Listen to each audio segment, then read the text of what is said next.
জনাব শামসুজ্জামান দুদু, আপনি কি কোনো অনৈক্যের সুর দেখেন কিনা, যেখানে ঐক্যমত কমিশন হয়েছে, আপনাদের সাথে দফা দফা মিটিং হচ্ছে, সংস্কার হবে নিশ্চয়ই, না না সংকট কোনো দেখেন কিনা? অনৈক্যের তো কোনো জায়গাই নাই। গণঅভ্যুত্থান হয়েছে মানুষের অধিকারকে ফিরিয়ে দেওয়ার লক্ষ্যে, অর্থাৎ ভোটিং পাওয়ারটা দেওয়া। গত 15-17 বছর ধরে তারা ভোট দিতে পারে না।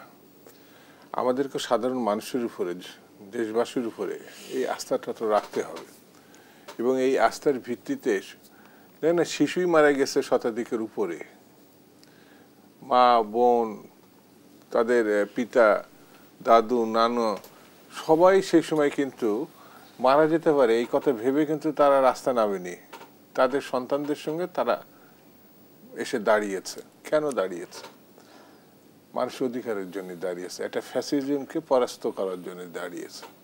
এবং হঠাৎ করে না, এটা ধারাবাহিক একটা অবস্থা করতে করে এই জায়গায় এসছে, এবং সেই স্পিরিটটা এখনো আছে, এখনো আছে। আমি ব্যক্তিগতভাবে মনে করি, আমার দলও মনে করে, বিএনপি কিন্তু এখনো পর্যন্ত এই সরকারের মাধ্যমেই একটি ফয়সালাটা একটা জাতীয় নির্বাচনের মধ্যে যাওয়া।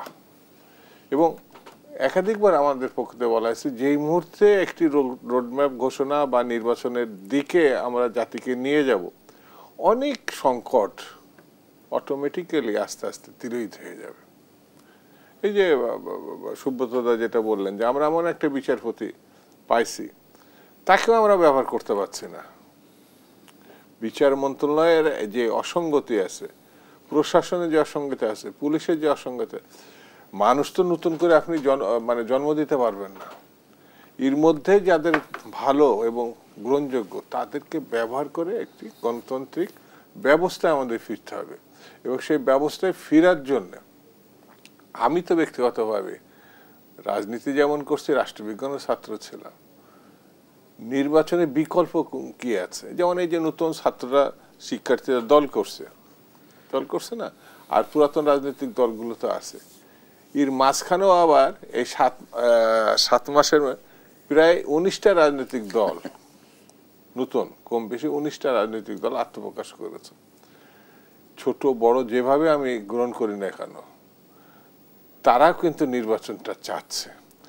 আমি যদি ওই সুযোগটা বা ফাঁকফোকর তৈরি করি, মানে সময় যত গড়িয়ে যাবে, এখানে আমি এই কথা বলবোই না, কোনো বিভেদ অনৈক্য কোনোটাই হবে না। আমি যদি নির্বাচনে তো একটি সম্ভাব্য রোডম্যাপ দেয়াই হয়েছে, যে ডিসেম্বর বা জুনে, এটা নিয়ে তো আমরা কোনো কথা বলি নাই।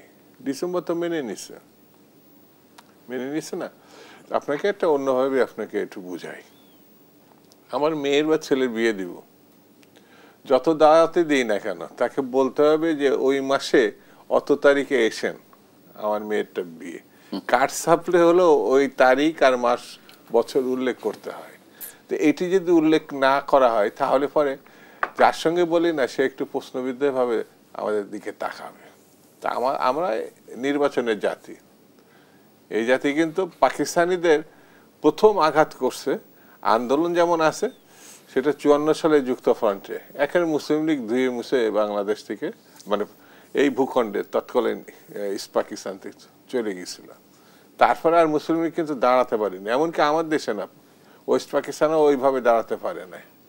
তো আমি এখন সেই জিনিসটা শুধু বিএনপি না,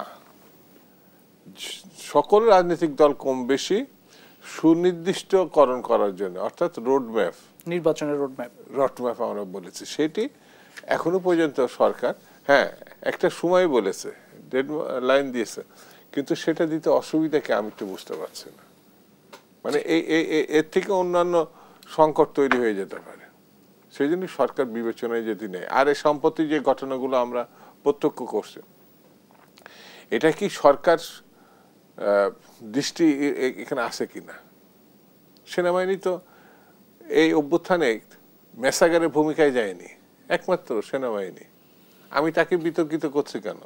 আলাপ তো যে কোনো মুহূর্তে হতে পারে, যে কোনো মানুষের, যে সুনির্দিষ্ট ফোরামে যদি না হয় কথা, তাহলে সেটি আমি যদি কাউকে দোষারোপের মধ্যে ফেলে দিই, তাহলে, এবং সেটি সেনাবাহিনী, বাংলাদেশের সেনাবাহিনী দেশপ্রেমিক সেনাবাহিনী, আপনি যেভাবেই বলেন, এদের মুক্তিযুদ্ধে অংশগ্রহণের মধ্য দিয়ে এদের যাত্রা শুরু হয়েছে। এক আধজনের ভূমিকা যাই হোক না কেন, আমি সেনাবাহিনীকে প্রশ্নবিদ্ধ করব কোন কারণে করব? কোন কারণ ছাড়াই। এই জিনিসগুলো কে কি করছে আমরা তো সবই জানি না। সেই জন্য আমার কাছে মনে হয় রোড ম্যাপের কোনো বিকল্প নাই।